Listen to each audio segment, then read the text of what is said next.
to me, I want to kind of side on the team that likely can have a little bit more success throwing the ball. Because late in the game, that could be where you can pull away, get that extra big explosive that you need to get that last minute field goal. So I think I tend to lean Cincinnati here.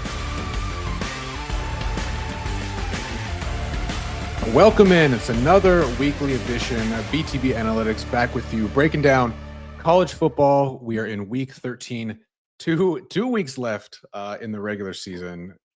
What the shit, right? Here we are, boys. So we got 2 weeks left. A lot of teams actually will not be playing any more conference games. It's kind of a fascinating little wrinkle of the season, in my opinion. But nonetheless, there's several good matchups with, conference game implications, CFP implications. So we're going to talk about a few of those today. We're going to talk about some free game, give out a model play at the end of this. And yeah, just look to keep the good times rolling. Because again, Seth, Steve, here we are, 2 weeks left in the season. Our model is hitting 60% against the spread this year, 59 and 38. So, I mean, really, unless we have some crazy volume the next couple of weeks, it's going to be hard for this thing to get into the red. Like, we're going to end the season profitable. I think that's pretty, say that with a high level of confidence. Yeah, for sure. So it's been fun. It's been a good ride. We're not done though. We're not done. Like I said, we got a couple more weeks to go. So let's not waste any time this week. Is that the official number? 6, 5, 6, something like that. We'll recap it at the end. We'll get there at the end. Don't you worry. Yes. All right. Let's get into it though. We got a few good matchups to talk about here. So let's head over to an ACC matchup first. Why not? Let's talk about Louisville going up against SMU. So market standpoint, Seth, this one opened at -3 in favor of SMU. Looks like to be settled, probably at 2.5 now throughout the market.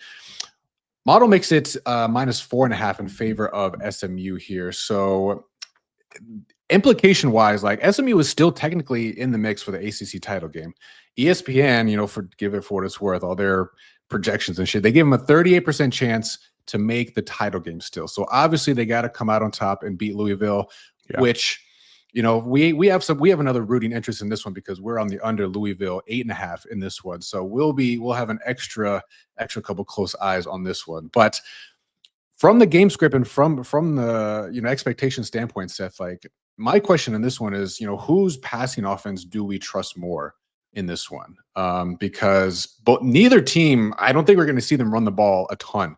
Louisville's run rate over expected 121st in the country, and SMU's is 123rd. So we might just see things air out this whole game. So given those two, given that little tidbit here, how do you see this one going, and do you think SMU can cover in this one?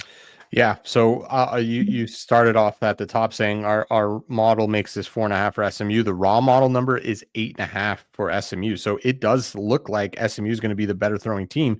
You're exactly right.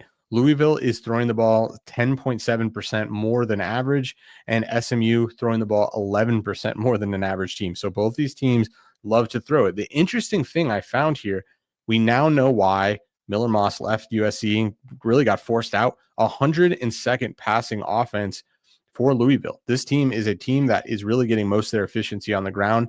19th best rushing offense. So Louisville, even though they like to throw it, they get most of their efficiency on the ground. Now SMU is a little bit more balanced, but again, they lean into the passes like we had already went over. They are the 38th best passing offense. So again, I think SMU here is where the money probably is going to continue to go. I think it's now through 3. It's been people buying Louisville through the +3.5, +3, now 2.5s in the market. I do not think those are going to last throughout the week. SMU, the one thing that stands out to me, finishing drives much more often, 28th in points per echo on offense. When we look at Louisville, they fall to 77th in finishing those drives. So I think SMU can throw the ball better, and I think they can finish those drives better. Yeah, the market is shaded to that 2.5. It's -115 pretty much throughout all the rec books, and even at even at Circa right now is -115, 2.5 there. So we'll see if that does last. But shout out to the chat. What's going on, guys? Mr. Katz and OU, how you guys doing? Steve, though, to follow up on some of those comments that Seth was making, again, neither of these teams are going to appear to lean into the run at all. But Louisville is a sneaky, in my opinion, unexpected good defensive pass team, top 10, ninth to be specific. Yeah. So where, how does SMU navigate that, and what, if anything, like, can Louisville do to break our hearts in this one, if anything?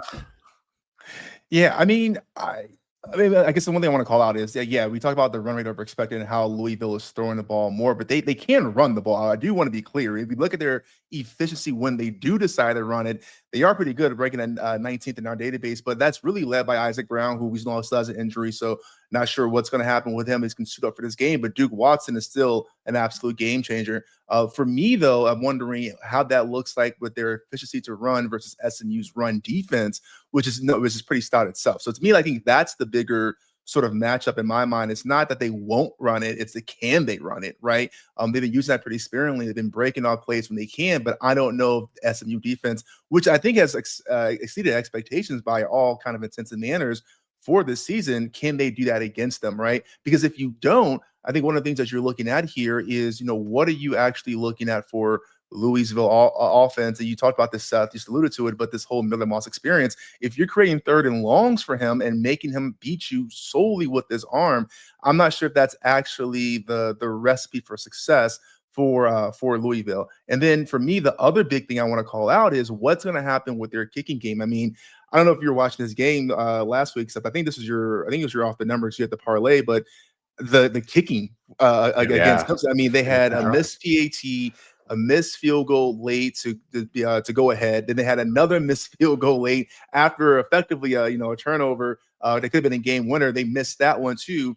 Two different kickers. And so, do you see Jeff Brom get more aggressive, right? We look at echo rates. Are they going to actually start going for more fourth downs instead of taking field goals, because that's not a guarantee after that debacle of last week? So that to me is kind of where the matchup I'm looking at. How aggressive will Louisville be? And you mentioned it too, Kev. I mean, this is a big game, obviously, for both teams. No one's taking the game off per se, but for SMU, like, they have to win to stay alive. And we know Louisville, it's dead at this point. So I think I agree with everything you guys just said. I'm very, very curious to see how the things turns out, but I think this would be a more of an interesting wrinkle than I think most expect.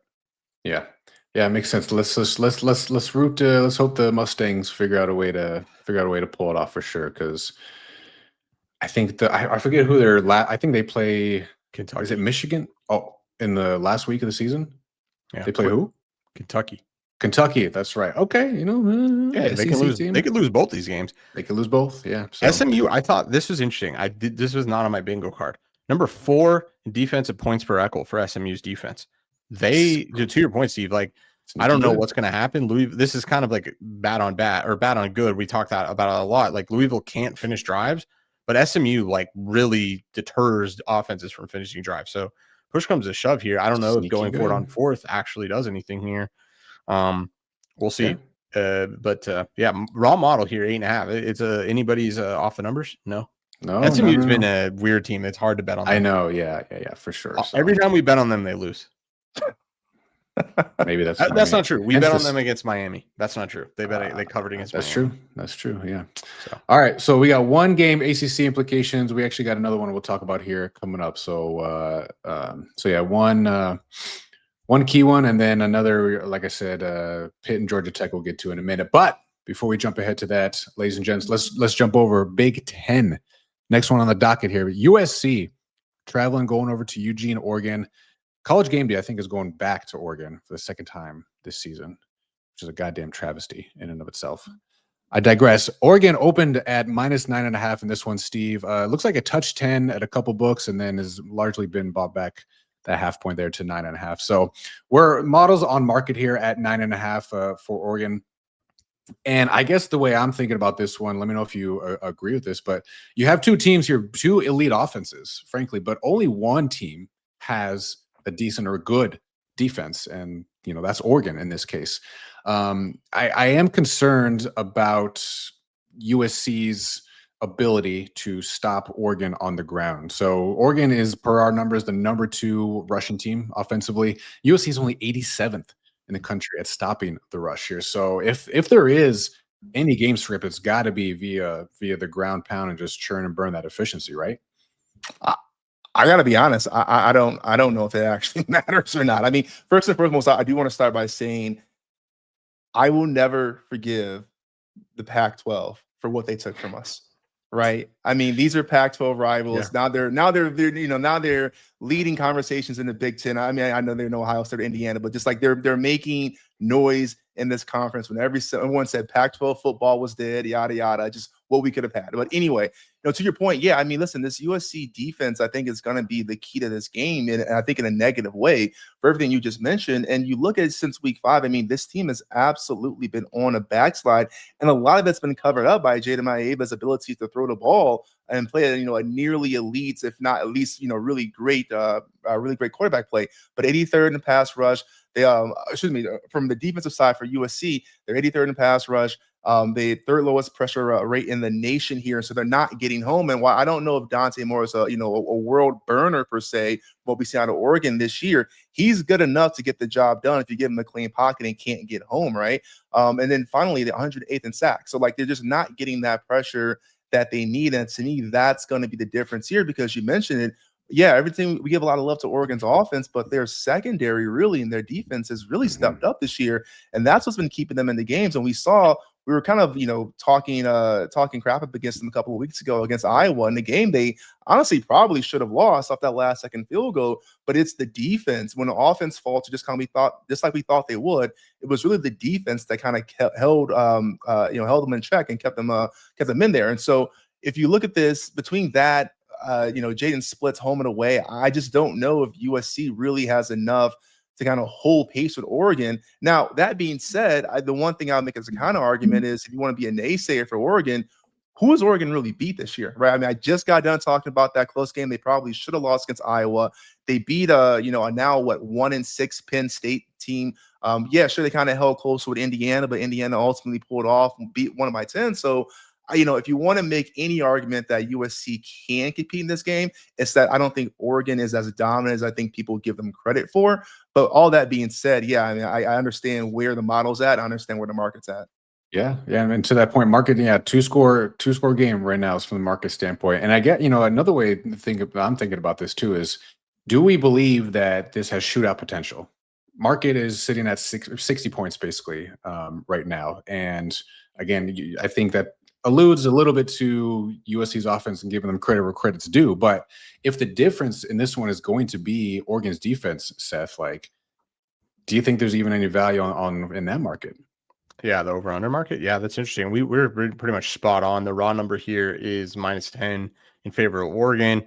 We have seen, USC struggle when they go against the big dog, so to speak. But I think, credit to them. They kind of just won a rock fight, which is now transitioning from the Pac-12 RIP to a typical Big Ten matchup here in November. And they were able to come out victorious there against an Iowa team that could have won that game. So I don't know. To me, that shows a little bit of grit, but we did see what happened to USC when they went against, a top blue chip ratio team in Notre Dame early in the year. So I get kind of more of those vibes from Oregon, but the thing that Oregon does better than anything is to run the ball, whereas Notre Dame actually has a lot of success throwing the ball. So I don't know. USC could have some success, but yeah, it just feels like the USC defense is the liability. But again, they had a fairly robust showing against an Iowa team that is basically on paper kind of a worse version of Oregon as far as throwing the ball, but a very similar version of Oregon when we're talking about running the ball. Sure. So I don't know if in a weird way, I would kind of lean into the Big 12 narrative and maybe think under there. If you're saying 10 here, it doesn't feel like there's a lot of game states to me that get into that 60s, right? Sure. You're either blow out Oregon, you're either limiting points, and it's more of a tight game to me, which USC's defense is a little bit better than we think they can be, maybe more similar to who they are last week, but also Oregon running the ball. It's going to eat clock. So I don't know. This to me is a tough. My gut tells me it's too many points. Too many, yeah. That was my visceral. That was my visceral thought as well. I think to your point exactly. Unless you're gonna not rely on, but presume that you're gonna have some fluke shit happen.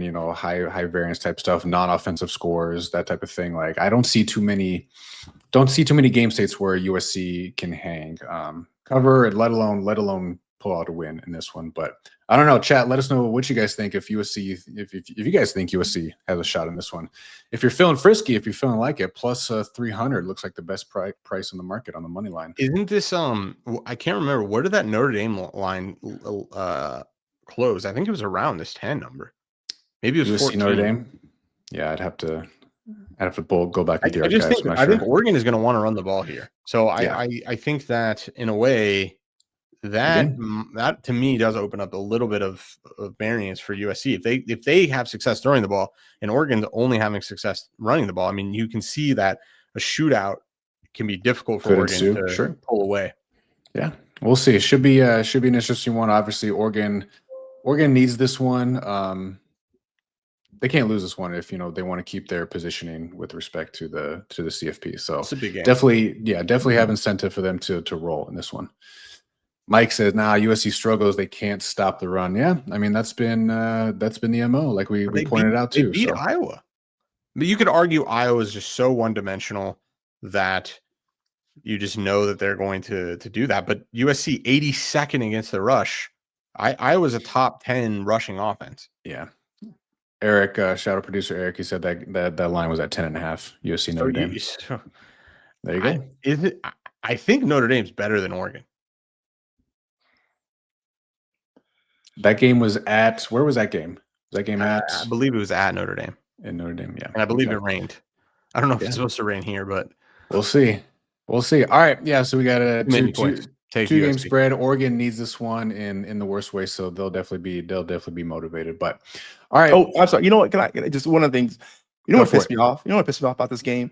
I think this must have been like on social media or something like oh man, USC hasn't won at Oregon since like 2011 or something like that. It's like they played 3 times over that span. Yeah, huge sample size. Pac-12 South North. Yeah, exactly. So you're gonna hear a whole bunch of that, but yeah, that's not the reason why.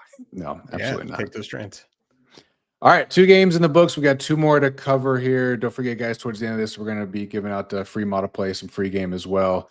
Year to date, just to remind everyone, because why not? Sometimes you got to honk your own horn when you can. 60% we're at year to date on the models record, 59 and 38. So 2 weeks left in the season.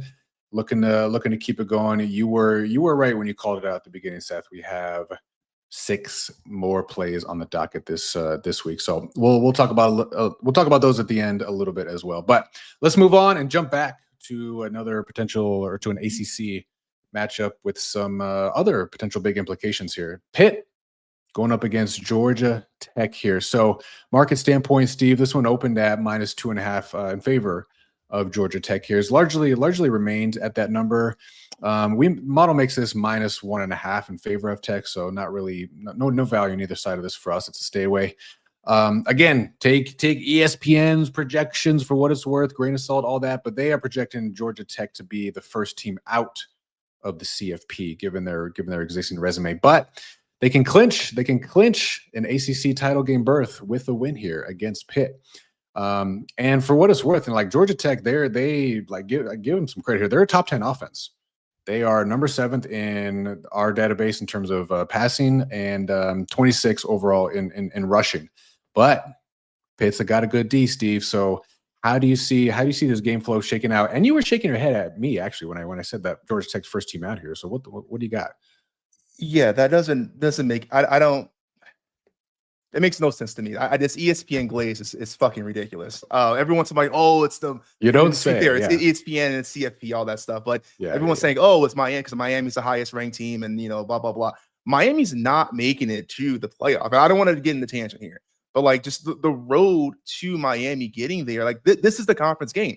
If Georgia Tech wins, they've clinched a trip to the ACC game, and if they win, Miami's eliminated from the conference championship by way of tiebreakers. Essentially what happens is Virginia, even if Virginia, Pitt, and Miami all have the same record at the end of the year, conference record, Miami loses the tiebreaker because they lost to Louisville and SMU, and then Virginia only has 1 conference loss because that the NC State game wasn't a conference. But anyway, I digress. They're not making it there. So back to my thing here. Yes, Georgia Tech absolutely can win this game. This is a big game to them because remember, next week they're playing Georgia. So this is their last conference game that they have all year. And so, when I look at this, I look at Georgia Tech in their ground game, right? Like we always talk about Haynes King and how he runs. And we know that the ground game is the bread and butter offense. Haynes King, is their leading rusher in that team right there. They run the ball 54% of the time.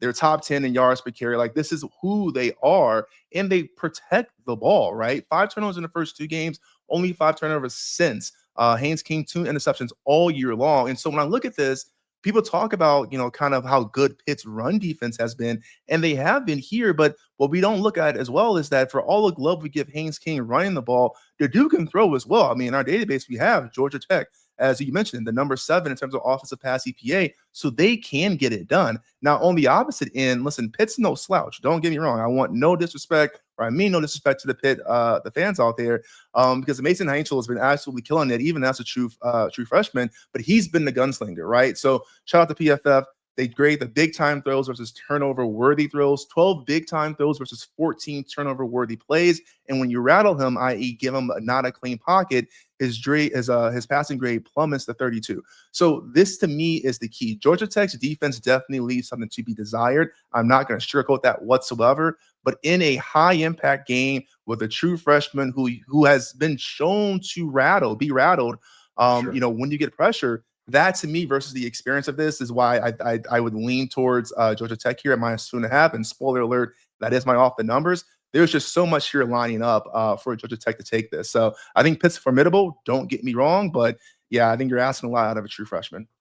So okay, Seth. With that being said, with the true freshman back there, if they can't move the ball against this really bad Georgia Tech defense, I mean they're not good.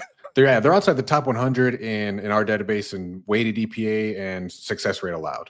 So if they're not going to do it against Georgia Tech, they're never going to do it, right? So is that like is that a perfect enough mix, you think, to Steve's point for Pitt to maybe play spoiler in this one? Yeah, 100%. I think in the raw model that makes this Pitt -1. So it's more like a pick 'em here. I mean, the market at a college game being under 3 is basically essentially a pick 'em, but yeah, I think Georgia Tech here is setting themselves up to get into a shootout, coming off of a really, really, really, really nail-biting shootout that they were in last week that they were lucky to be on the right side of.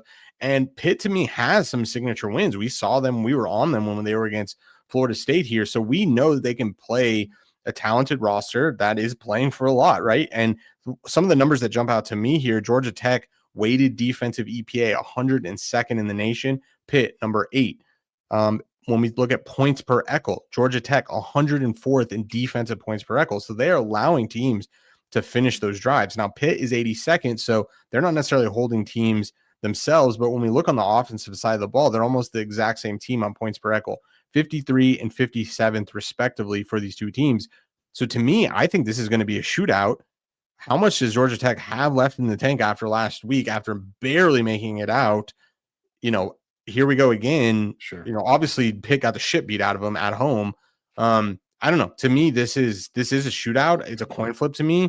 I don't have a lot of conviction, but I think the model is picking up here that Georgia Tech likely not going to be able to stop Pitt. Now, Is that enough? Can Georgia Tech score enough? Maybe, but it's going to likely be a coin flip game till the end. And when you live by the sword, die by the sword. They barely made it out last week. We'll see what happens. Obviously, we have Miami to make the playoff tickets. We would really like them to lose this game.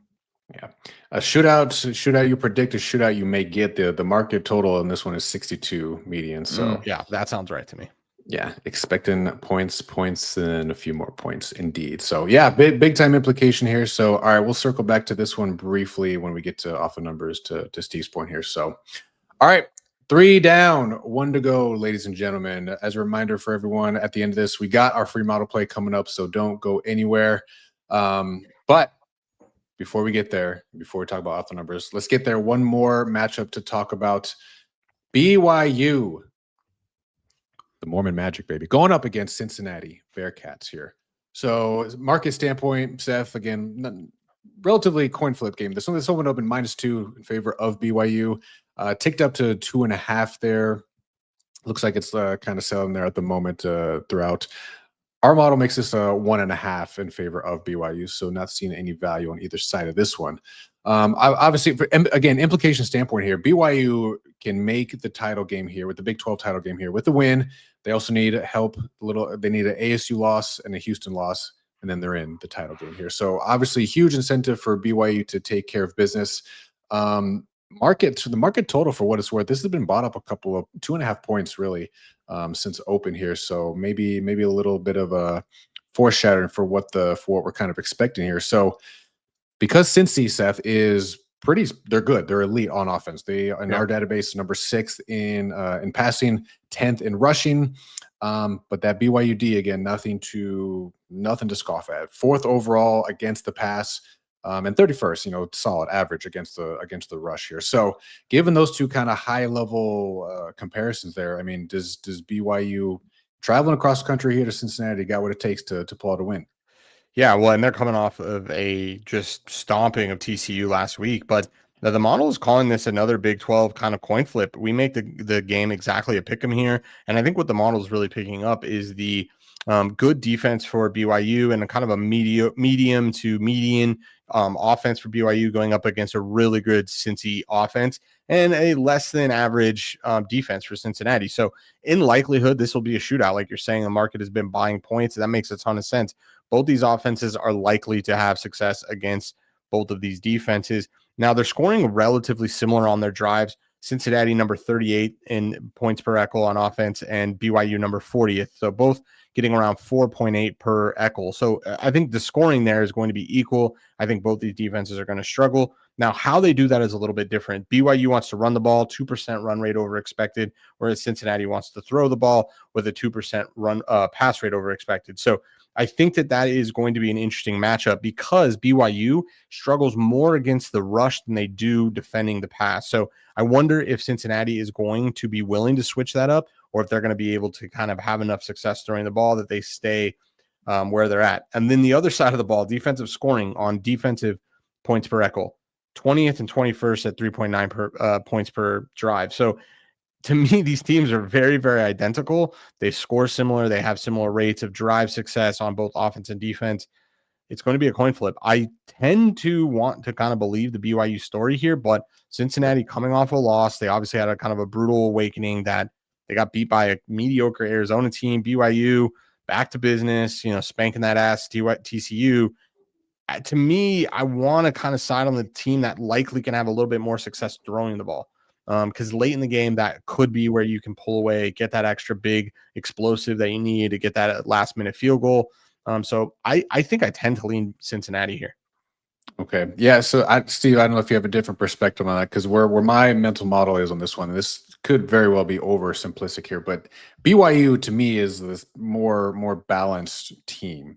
And being a coin flip game here, can you fall back on that and assume that they're going to cover or win in this one? Because again, you have good solid offenses really on both sides, but the defense for Cincinnati is that leaves a little to be desired, right, from that side of the ball. So yeah, from your vantage point and how you see the numbers and the game script flowing in this one, what's your thoughts on this one? Yeah, I mean, first I want to take a step back. Mediocre Arizona team. I mean, listen, Arizona beat Cincinnati, Homer. and they damn near Hold on, we're gonna mute BYU.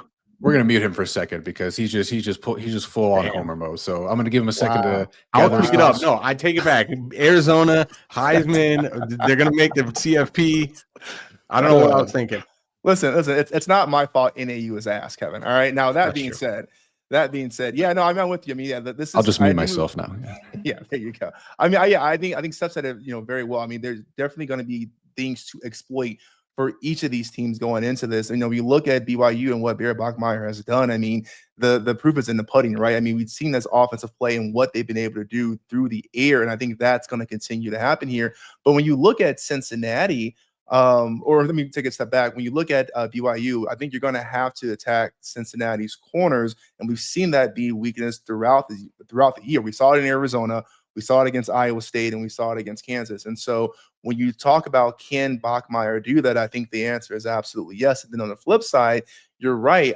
We talked about Cincinnati and being able to throw the ball and what Sorsby has done. I do agree, but BYU, conversely, has really good corners, and Cincinnati tends to struggle getting separation in the man coverage, which is what BYU loves to do. So I think they're going to have to be willing to run the ball because that's where they can exploit this at. Yeah. When you look at them, again, 10th overall in paper run this season, 10th in run blocking, 11 yards per carry, and 19th overall in rushing grade. Like, this is where the success is going to have to come if you're going to be able to knock this team off. So I'm with you.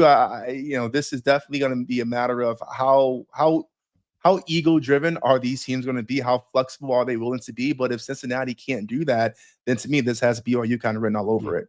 Yeah, sure. And just to kind of close the loop on what I start, by mentioning that the total's been bought up by 2.5 points at a market maker. This is the number is currently at 54.5. So not low. Yeah, and still relatively low, all things considered. So we'll see. I mean, but to your point, Seth, this could be just a classic Big 12. Nobody knows what the hell's going to happen. Literally wrote down another Big 12 cannibalism. Like, it eats itself. It's really difficult Texas Tech has really been one of the strongest Big 12 teams we may have ever seen. Yeah, which is wild, right? All things considered. So yeah, all right. Especially for the most overrated college football team of all time. Exactly right. Exactly. Anything's possible in the Big 12. That's the motto for sure. All right. So we got it, boys. We got 4 good matchups. No SEC bias on this show. Damn it. We didn't even talk about any. Because they're all playing FBS. Like, there's one decent matchup. I think Missouri is playing Oklahoma this week, right? I think. Oh. But beyond that, those are basically not even SEC schools. Oh, damn. Here we go. So, yeah. All right. We got it. 4 good matchups in the books. Again, a lot of CFP, a lot of conference game implications at hand for college football week 13. So, all right. We got 2 things left to do, boys. Let's do it. Let's jump off the numbers here real quick. Friendly competition that is starting to take shape, at least for one of us here, I'll say. So, year to date, leading the pack, 8-5 overall. And let me see, I gotta pull up my handy dandy sheet here. So unit wise, that's good for 2.6 units year to date. So 8-5 win-loss record. I am taking my talents over to the Minnesota and Northwestern game. This is the lowest total of the week at 40.5. And I don't think it's low enough. I'm going under 40.5. Minnesota Northwestern -110. FanDuel. I got this at FanDuel. So don't need to be cute or over analyze too much about this one, but this is really 2 bottom half efficiency poor offenses going up against each other. Minnesota is on top of this 74th in points per echo. So even if they do get a few quality drives strung together, they're probably not going to convert into touchdowns. They're probably going to settle for field goals. Northwestern is 93rd in that same category.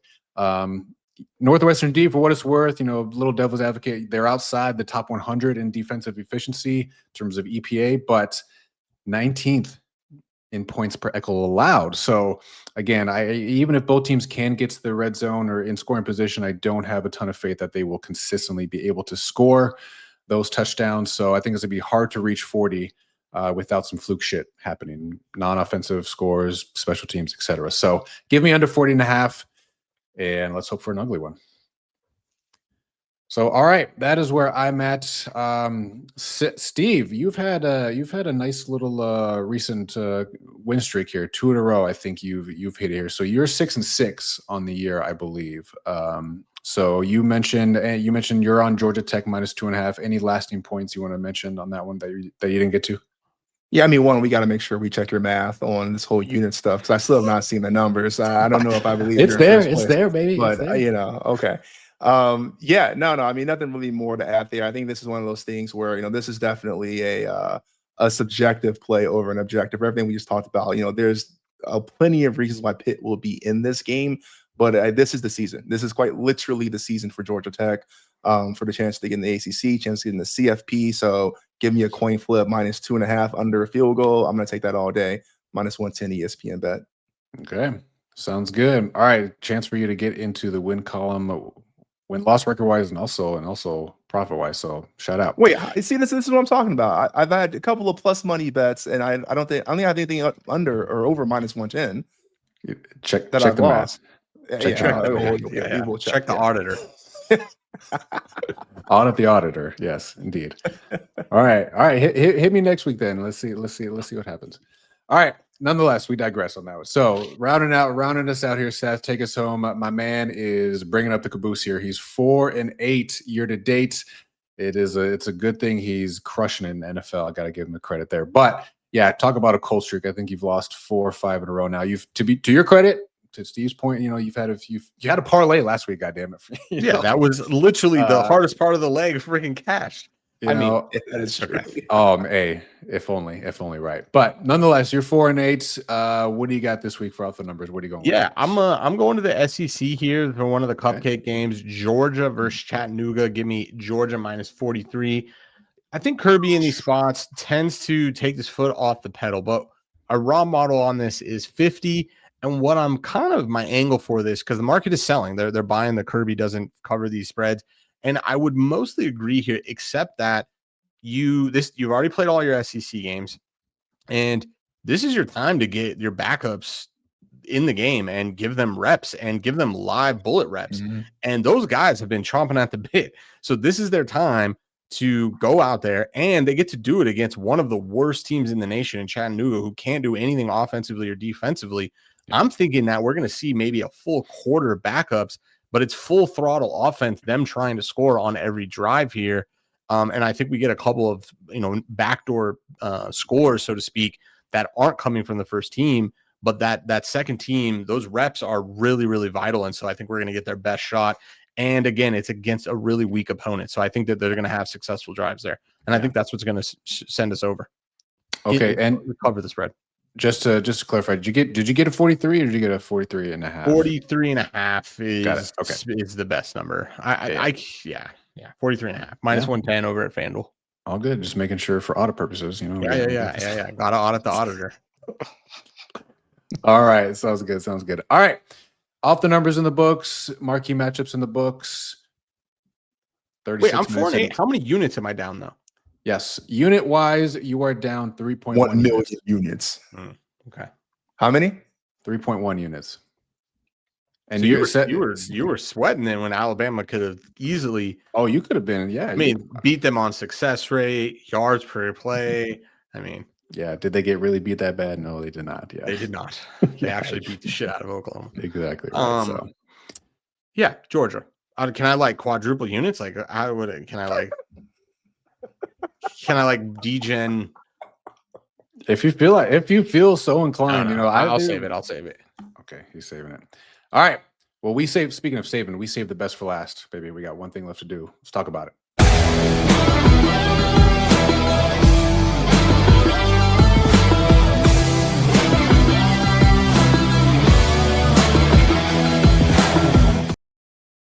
Boom, baby. All right, 5-3 since we started giving out the free plays year to date here on the show. So we got another one for you. We mentioned we got 6 total plays. I think we can bring that card up in a minute or just show you what the value's at. But the free value that we're on this week, ladies and gents, we're going to JMU. JMU -13.5 against Washington State here. So JMU's been in freaking wagon recently, baby. So talk a little bit, Seth, briefly about where the value is coming from this one and why we expect to cover. For every which way, I mean, JMU's better on both sides of the ball, running, throwing, and like you said, they've been on fire. Our models really like them this season. I think we've been on them a number of times, a number of different weeks. Their offense just really seems to be able to pull away and clicking on all cylinders. And this Washington State defense and team really has had a struggling season. They struggled against a really bad, as you know, Kevin, Oregon State team. They ended up losing that game. And so I think this is a really good spot for JMU to kind of beat up on a perennial name, RIP back the Pac-12, or I guess they're still representing the Pac-12. So they get to kind of carry the name forward of what, unfortunately, the Pac-12 will be, which is getting beat by JMU.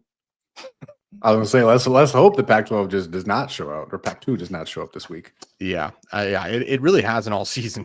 That's except for, you're right about that. So, all right. Sounds good, baby. JMU -13.5 is the official play this week. And we teased it once or twice, but we got 6 official plays heading into college football week 13 here. So here's kind of a snapshot of the games that we're on. The Arizona Baylor game. We got the Georgia Southern and Old Dominion, Michigan, Maryland. Yeah, so good solid volume this week. Again, not too crazy here with only 2 weeks left in the season. So looking forward to keeping the good times rolling. Again, we're 60% year to date on the model. So shoot, even if we go 0-6. Yeah, we cannot not be profitable this season. So that would be mathematically impossible. And well, leave it to 44. math, but yeah. Okay, timeout. I'm excited that we're on this Utah State game, like a late game, the latest game. Like 57% if we went 0-6 this week. Yeah. Yes. Sorry, you're excited for which one? We're very sharp. Unfortunately, if you haven't signed up this season, I mean, you got what? I think we'll probably have like another 20 plays, including these 6. Mm-hmm. Yeah, you 100%. So what, you'll go like maybe 12, 13, and yeah, you're not going to get a ton of volume. That's obvious though. But this is what it like is. Yeah, it's nice to win. But I'm excited to be on this late game. Like I don't like just for the love of the game. Last game of the day. Yeah, if you can't get Hawaii, at least you get this. Oh, and I do want to give me one quick shout out. Easy CBB has been great to begin the year as well. We do also have the college basketball models that we're doing. A little bit different because of the sheer value, but love to see that you guys are on there. Love to see that it is working how we intended and is making you profitable. You can always see that at BTB-Analytics.com. So thanks for the plug, Easy. Yes, sir. Absolutely. Not a paid actor. Well, yeah, I guess that's true. All right, ladies and gentlemen, it's been real. It's 2 weeks left in the regular season. We'll be back next. We'll hold on that. We'll see when we'll be back. But actually, Steph, can you go first? Oh, I was going to say next time we talk, though, we will talk about CFP stuff. So we'll have all the simulations ready, and we'll be ready to maybe fire on some spots. We'll have a lot more information after this week. Georgia Tech will come into to hopefully lose, and that'll bring things into perspective. But it's coming down to it. So it'll be the time to fire on some playoff different brackets, basically. Yes, sir. Yes, sir. Is that where you were going, Steve, or Jeff? That's exactly where I was going. If you guys love that CFP, be sure to tune in. We'll make sure to have that for you because it's a lot of good info. We use a simulation, shout out Unabated, and it's different. It's different when you're betting with data and you're betting with these simulations. They can be very powerful. So hopefully there's some value still left. Yes. Oh yeah, it definitely will be. Absolutely. Yeah. So, all right, we will be back, ladies and gentlemen. Appreciate y'all tuning in. Appreciate the comments. Appreciate the engagement. One last plug. If you're not already subscribed, please do so on our YouTube, on Twitter, on TikTok, wherever you get your content. Helps us out. It helps us out a lot. And don't forget to keep those notifications turned on. We have a free Discord as well. Join it. We spit a lot of game. We talk a lot of ball in there as well. So it's free to join. We'd like to engage with everyone as well as much as we can. So good times can be had, baby. So, all right, week 13 on deck. We'll be back, ladies and gentlemen, next week. Until then, good night. Good luck. We'll see you.